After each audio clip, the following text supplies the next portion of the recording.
Сәлем достар, бүгін сіздермен мен бір ойын тәсілін көрсетпекшімін, яғни үйдегі губкалармен ойын. Бұл жерде баламен бірге ойнасаңыздар болады, немесе балаңыздың өзіне берсеңіздер болады. Бала өзінің жағдайына қарай, өзінің ыңғайлығына қарай губкалармен ойнай бастайды.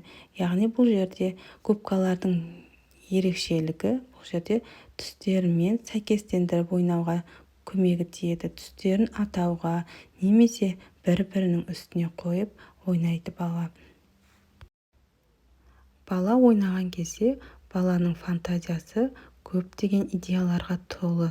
Олар көптеген идеяларды іске асырады.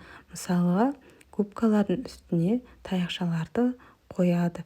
Яғни бұл жерде қол моторикасы жұмыс жасайды.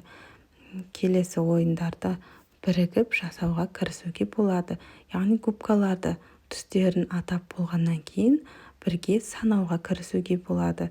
Яғни губкалардың көмегі арқылы түстерін, пішіндерін сұрауға болады.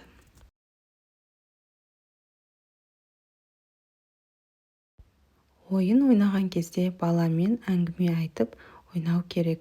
Яғни баланың арманын сұрауға болады.